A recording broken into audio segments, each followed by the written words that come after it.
Hey guys, Cameron here from Contractor Scale, and in this video I just wanted to break down the overall process that we found to be most successful working with hundreds of builders, probably closer to thousands over the last sort of 10 years. In a previous life I was coaching builders how to do marketing, sales, numbers, pricing, all that sort of stuff, hiring, and primarily in the marketing space for this company I was working with.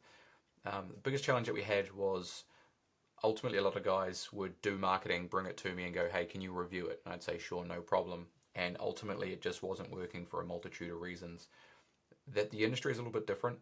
Okay, so having ads that you run for a dentist or doing marketing for a plumber, very different in a ton of ways to building. And so this is everything that we've sort of put together as far as how we work with clients, and ultimately everything that you need to put into place to have an effective marketing system for your construction company, whether that's doing custom high-end custom homes, or whether that's doing renovations or remodels from sort of bathrooms, kitchens, that sort of thing upwards.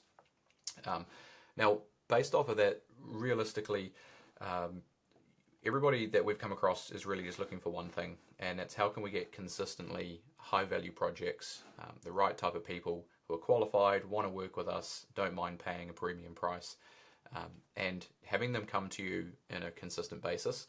And so really that comes down to what we've been trying to achieve for people with a systematic way, and this is everything that we implement. So now there's a couple of pieces that come into that. So the first one here is lead generation, okay?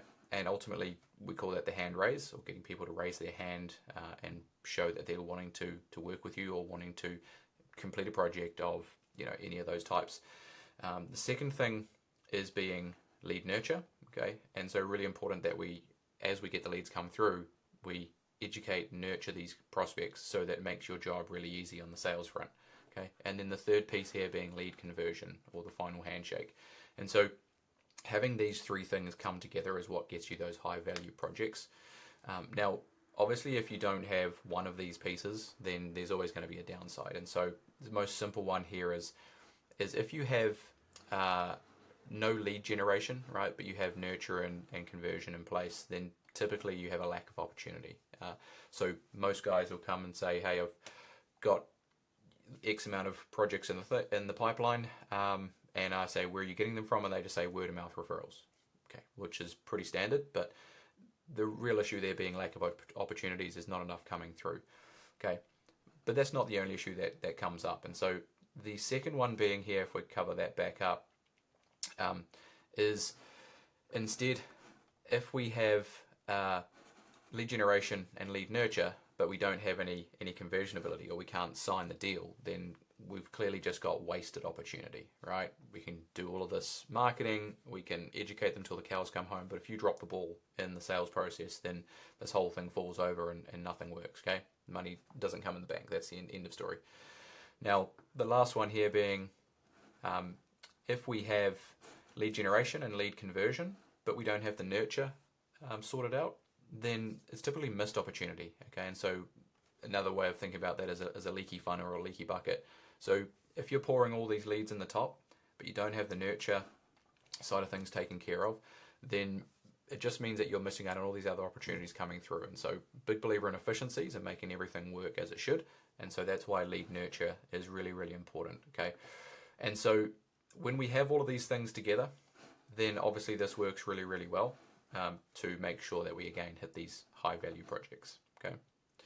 So if we go through from start to finish, we sort of work our way from this point here, okay, all the way up. This is the finishing point of your lead conversion being dealers signed, and it's also the starting point, for example, from a lead gen perspective of getting more people coming through the door, right? So this should be a continuous cycle, and the ultimate goal from all of this is to have this running consistently each and every month, so that you're never ended up in this sort of roller coaster ride of, sheesh, I need some work, you struggle to get the work, and then you sign a deal or you get someone come across and then you go, whew, all good, we've locked it in, and you forget about it, and then you repeat the cycle as that job comes to an end. So what you really want to do is have this in a consistent basis, so that each and every month you've got a consistent flow of people and meetings and pricing and everything, and makes it very smooth. because we also don't want to pile on 100 deals tomorrow to you because you won't be able to deal with them. So that whole consistency is a really big part of it. So as far as the lead generation, most people have this first piece taken care of in a very basic way, which is your referrals. Referrals, word of mouth, okay? Most people have this, they do good work, right? And they get repeat business, and that's great. But that should be the cream on top, okay? The second one that we have here is paid, all right? And you can pour gasoline onto the fire, get paid using paid ads, get people coming through to obviously speak with and move them through the process, okay? And the third one is organic. And so organic is ways of getting people who are attracted to you naturally rather than having to pay to get them to come to you, okay? The last piece of this whole lead generation phase is ultimately qualification. So there is no point in having hundreds of leads coming through to you if you have no idea if they're qualified or not. Because all that's going to do is make you work harder, make you work faster. You're going to lose the good ones in between the bad ones as well. And so you need to have an effective way of qualifying these people on the way through, which is a combination of getting the right information and the right sort of criteria to qualify those people. So that's the lead generation side of things. Now what you'll find is almost every Tom, Dick and Harry can do this. Okay, people will run ads, they'll do Google, they'll do Facebook, they'll do some portion of this lead generation part. And what they do is they basically lob all of those through to you into your email inbox or something like that. And that's it. They say, well done, here we go, we've done a great job. They pat themselves on the back and then they go and do it again. Now, obviously that's part of the picture, but if we don't have these other pieces in place, then it's just going to make your job even harder, okay? So that's where this next phase comes into it, and this is where we've spent a lot of time and attention on building this out to be an effective process. So the first one is pipeline management, right? Because, for example, we were dealing with a guy, came to me from Michigan, and he said, hey, I haven't had a lead in 6 months, okay, which is easy. We fix that problem by getting more people through using multiple of these methods here. But once we got some deals coming through, he ended up with 25 to 30 leads the first month, another 30 the next month, and another 30 the next month, and all of a sudden he's got 90 deals floating around in the ether, and he's no idea how to deal with all of these and keep them all in order and which ones to be focused on, okay? So that's where pipeline management comes into play. The next one here is pre-sale education. So when we talk about this, we want to make sure that we don't have to keep answering the same questions that people have. How do you work? How much is this going to cost? What's the process look like? How do I choose a builder?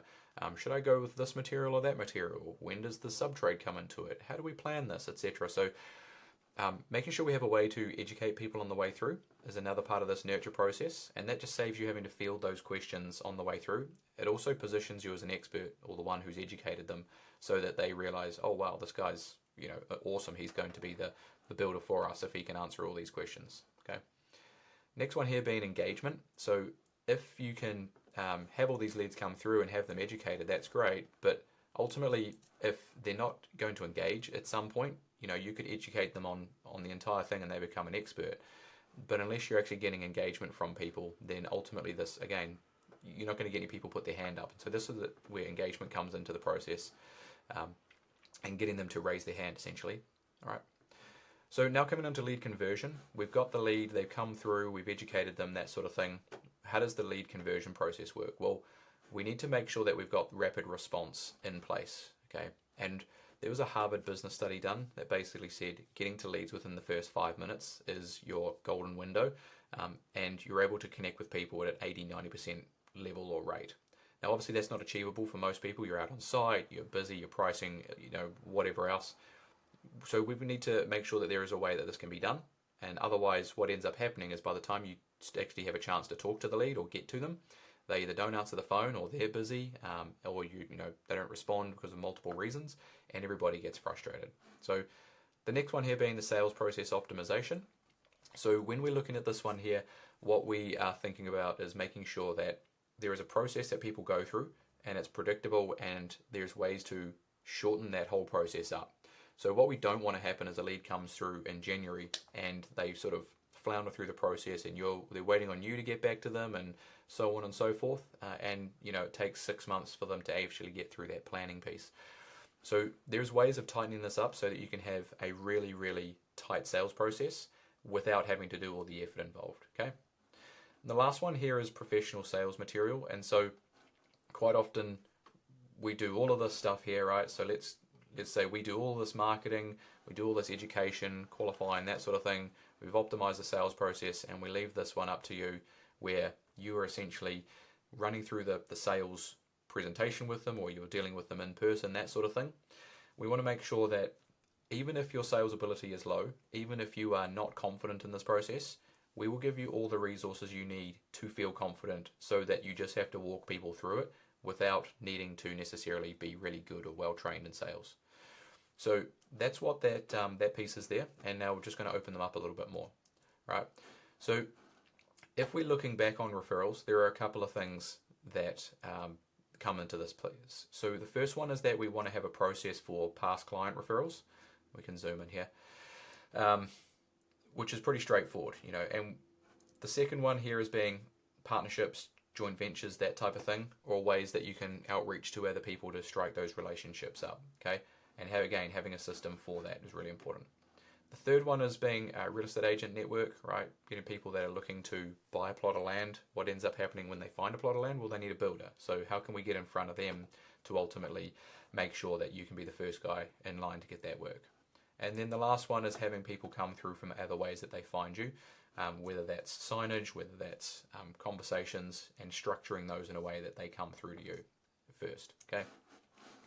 Now looking at paid, there are multiple options here for paid. So for paid, we've got a couple of ways we can approach this, and there are pros and cons to each. Essentially, the first one here being social media advertising. Really, really good to get set up quickly and easily, and get some really good leads coming through quickly. But there's a lot of crap that comes through with them. So really important that you understand that those are lower quality, and they're going to come through, and you need to have a good way of filtering them. The second thing is that this will run out quickly. So typically you can get a couple of months of social media advertising out until everybody's seen your ad, and then you need to change things up. The second one here is being Google and Bing ads, pay-per-click, that type of thing. You pay, you put the ad at the top of Google, someone searches for a builder, and ultimately you're the one that shows up in front of them. So that's more consistent, lasts for a lot longer there. And thirdly is retargeting. So all of the people that come through into your world, we want to make sure that they disappear from your website, they don't get in touch, whatever, or even if they do, we want to follow them around the internet forever, because the sales process is so long. We want them to be thinking about us always instead of going on to the next guy, right? So we want to follow them around on Facebook, on social media, on Google, wherever else, so that ultimately we're the ones that they think of, okay? Now, these are typically in order of the way that they should be executed, so really amplifying your referral process first. Getting straight into marketing, you should look at the paid aspect because it's very quick to get into play, get some results coming in. Next one up is organic, okay, and the reason that that one's third in line is because this sort of stuff takes a while to come into effect, right? You can ultimately optimize your Google business profile, which will get you showing up on the map results. Your website optimization, or building an entire new website for you, right? We do all of that stuff, but ultimately there's a process for that that needs to go through, get all that information together. Google finds you, we get that thing showing up higher. Now, that's all well and good, but that's going to take somewhere in the range of 3, 6, 9, 12 months, depending on the competition of the area. So I want to make sure that if you need the work now, it's following your pipeline, and we have a way to get people through via this paid method first. So once that's done, we can look at other things like social media, content, right? Getting people to come through your Facebook and Instagram pages. The reason that that's not higher up on the list is because it's more of a portfolio. People don't actually become a lead typically from social media. They need to find you somehow, and then they check you out. So that's that one. Blog posts and articles, right? If you've ever searched anything online, you'll come across people who are doing those, and local business listings is a topic for another day, right? So now looking at qualification, we need a way to quickly identify who these people are and how they come in, and how they come into the process, so that you can ultimately distinguish which ones you should follow up first. So we move that out the way. There is a really basic level of qualification we want to do initially, and then there's multiple other things we can do. But on a primary level, we want to make sure that we don't have too many fields in the way, because someone will never fill out the form. But what we want to do is make sure at least we have an idea of budget, timeline, project type, location, okay? And then we can give them a grading of A, B, C, or D. We do this all the way through as people come in. We actually get 15 points of qualification when they come in, but the primary ones that you want to have are here. And so this just helps you to filter people out. So for example, they tell you about the project and they type out their hearts or their love story around the whole thing. And then they line up with the budget here. And sure, you need to expect that they're going to be lowballing you there by 20%. But you can quickly tell whether that's going to be realistic or not, right? Obviously location, we don't want to be driving around the countryside trying to serve these people. So it's about balancing that out. And once you've got that, then you can turn the taps up and make sure you have a way to understand who to focus on. Right, next one, pipeline management. So all these people that come through, we want to have a way to sort and manage them and keep on top of them. So the first one is CRM setup and central communication. So we have a CRM that we set up for you, which takes care of all of this process, especially designed for builders. The reason that it's important is making sure that we're tracking quality all the way from inquiry through to sale, right? Because it's all well and good having two campaigns, one that's getting 100 leads at $1 each, right? Which is not a real number, probably closer to $25 each. And then this campaign might be getting 10 leads at $250 each, and you say, which one's better? Well, we don't know unless we know which ones are actually making us money. And so because of the sales process being so low, we need to be able to, so long, we need to have a way of tracking this across the entire process so that we can look back and go, okay, our best leads are coming from here. Regardless of how much it's costing up front, we're looking at cost per sale, right? Cost per qualified lead, all these kind of metrics here rather than just the front end. Now, there's other things that happen inside this pipeline management as well. With we're using AI to summarize calls and add notes and summaries and things in there so you don't have to do the admin. And also creating automated follow-ups and task reminders so you get off a call, you discuss that you would send them the brief or an expectation on price in a couple of days. These tasks will be generated for you to make sure that you can actually have a list of things that you need to do so that you don't get off the call and a week later it goes by and you've missed out on a deal because you didn't get back to them on time because you forgot about it. Okay, so just a way to deal with everything that's coming through. Pre-sale education, this one here is broken into a couple of pieces. So we want to make sure that when people come through, we have an engagement sequence. How do we get people to understand sort of what we do as far as engagement, or really indoctrination, right, which is a fancy word for getting them to know and like and trust us. So here's who we are, here's what we do, here's some jobs that we've done, here's a testimonial, that type of thing, here's some issues we typically find, here's the process, that sort of stuff, all the basics. Then there's long-term nurture, and this is again thinking about the long time frame of the sales process. If someone is going to take 6 months to even decide to start looking at building their project, we want to make sure that we are sending them helpful updates every week or every bi-week to make sure that they, again, come back to us because we're the ones that have been educating them.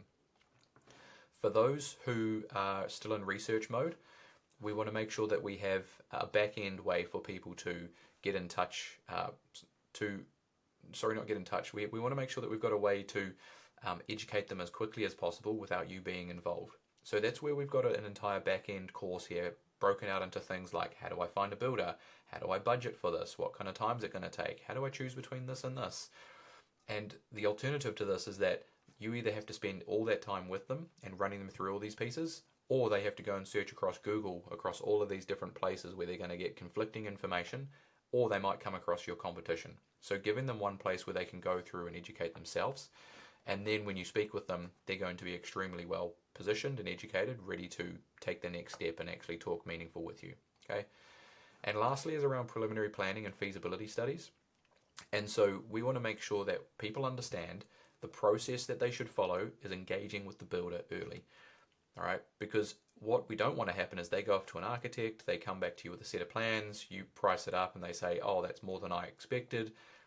There's some sort of compromise, or they try to compromise and ultimately doesn't pan out and they throw the whole thing in the bin and then nobody wins, right? But instead, if they come and talk to you and they just cover your time and they pay you $3,500 to do a preliminary planning process, right?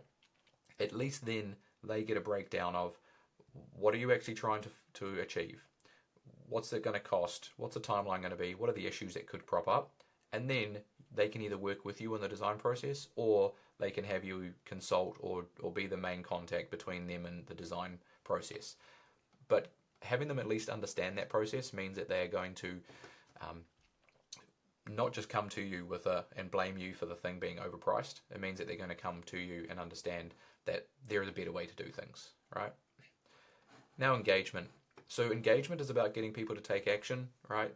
So engagement is things like online estimates, right? So we have online estimates where people can come through and get an understanding of how much their build's going to cost, or their addition, or their kitchen or bathroom, right? We've built out these calculators specifically to save you, again, the time of going back and forth with people for hours figuring out what they're trying to do to then give them a ballpark, which is not achievable.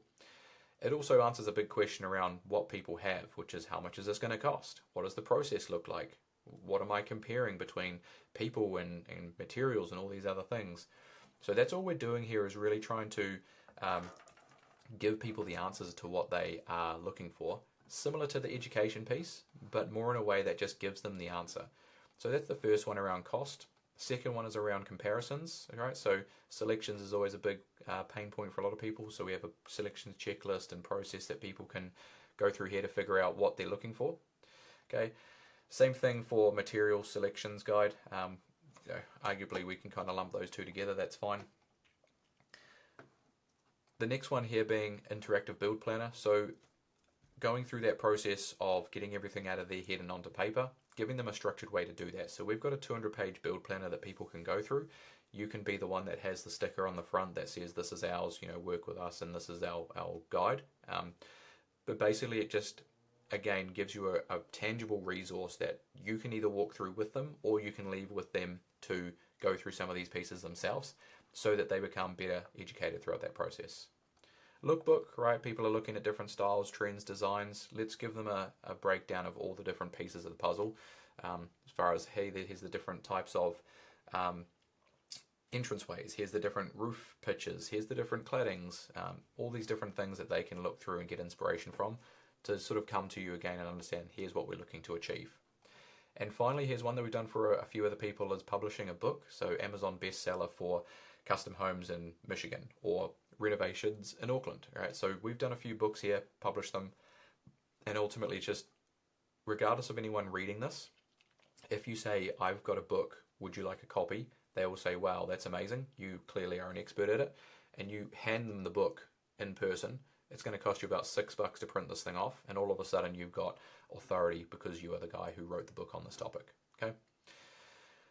Next one here is rapid response.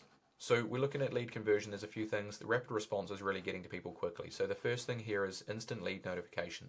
If we get an A grade person, which has been identified up here in the lead qualification, we want to make sure that we instantly alert you, hey, here is an A grade person. Give them a call as soon as possible. The second one is AI powered text message qualification. And so qualification is kind of a broad word for this, but ultimately what we're trying to get is engagement, right? Or conversation starter. So with this conversation starter, we're trying to just, hey, just saw your details come through. Tell me a bit more about your project. Going back and forwards. Okay, what are you actually trying to achieve here?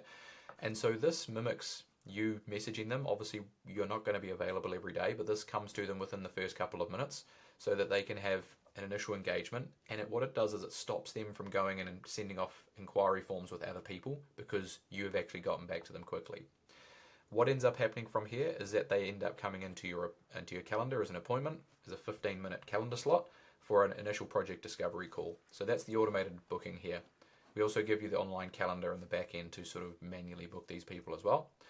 And so it ends up avoiding that whole conflict of, when are you available? Well, how's Tuesday? Oh no, I'm sorry, I'm busy Tuesday. How's Wednesday morning? Okay.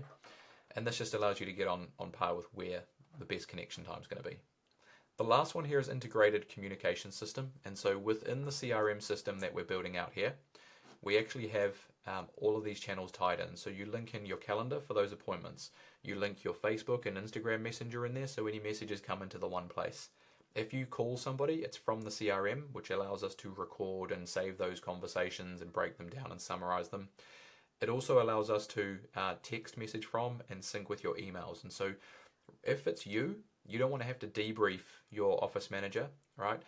Because that's just a waste of time. But instead, if this entire history for this contact is saved in one place, it doesn't matter whether it's you getting back from the office or talking about talking to the lead on the phone or whatever, trying to do a handover from that becomes very seamless. Or in 9 months' time, when this person loops back round, you've got an entire history of what was spoken about. So it's just a matter of having all of this into one place. so that it is captured and you've got the context from it, right? Now, last one here, second to last one around sales process optimization. This is a big one because most people are not naturally very good at sales. It takes a lot of effort, a lot of practice to get good at. And so what we want to do is try and take as much of this away from you as possible so that you don't have to necessarily be good at sales, but we can try and do as much as possible.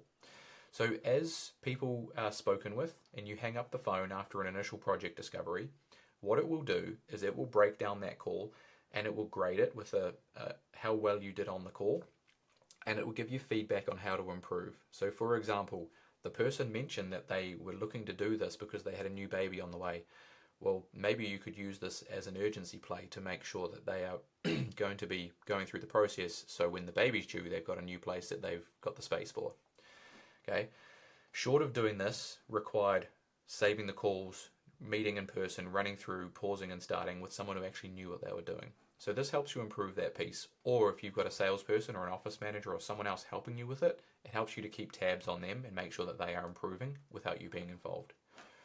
The next one here is one-click scope of work creation. And so big challenge being, you've spoken with a prospect, what does this look like? How am I supposed to get this on paper to even start the quoting, to send them back to confirm?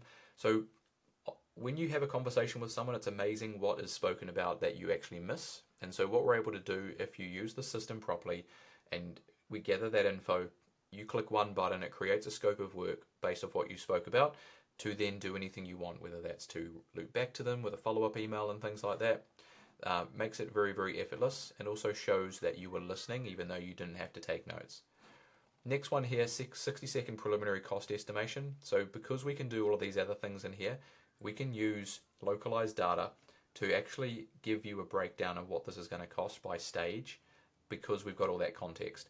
Now, this will be the same thing. You click a button, breaks this entire thing down for you into stages and into an initial sort of message where you can say, hey, based off what we spoke about, here's the scope of work. Amazing. We've also given some ballparks here. We've thrown a dart at these prices. The next stage is to get into a preliminary planning, right, which is $3,500. And we go through and we do this process in more depth. Obviously, from a conversation, there's only so much we can do. Okay, so this is where it becomes very helpful, and it shows you the working on all this as well. So if you feel like you need to adjust it, that's fine, but it's much easier to adjust something that's 80-90% done than it is to start from scratch. The fourth one here being pricing process follow-up sequence.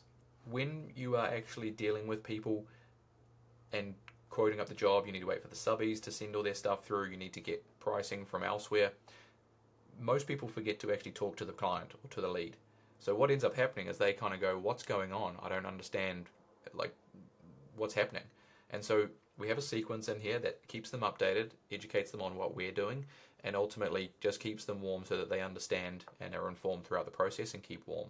Okay. We have a process to electronically have contract signing done, whether that's for the initial preliminary or whether that's for the final contract. That's entirely up to you. But we can do that then there along with taking deposit payments via credit card or however you choose there. Now, this is really important because it's all well and good for someone to say, yeah, sure, let's move ahead with the preliminary. You send them an invoice and no one ends up paying the bill because they get colder and colder and colder after you finish speaking with them.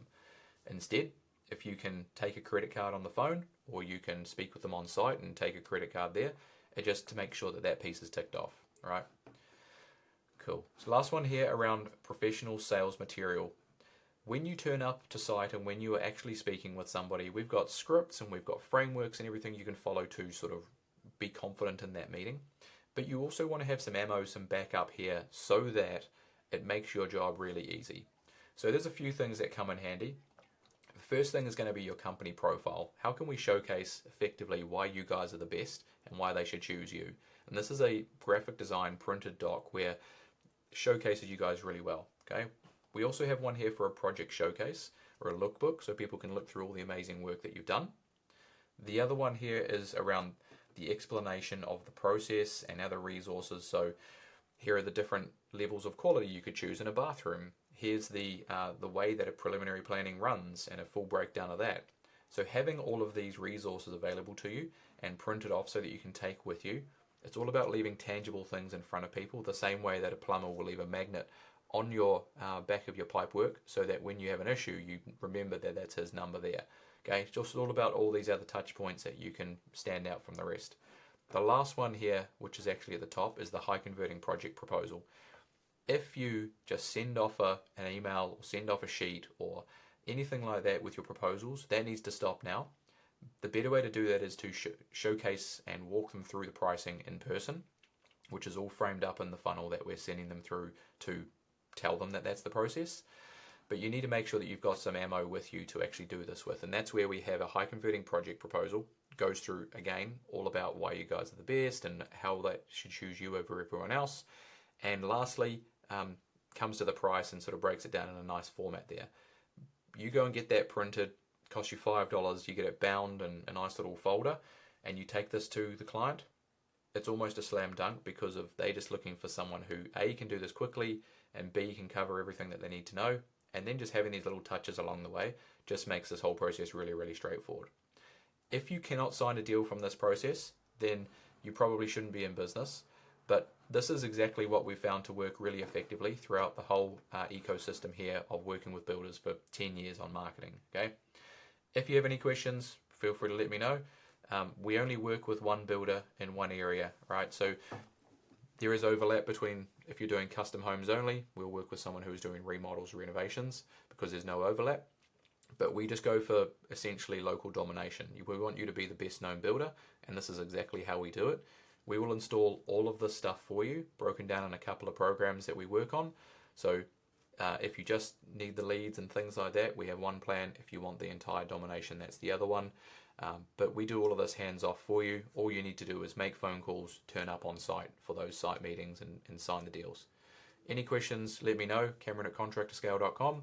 Visit the website if you've seen this elsewhere, contractorscale.com, and feel free to book in a call. No obligation. We can run through, figure out if it's a good fit, and go from there. Thank you. Talk soon.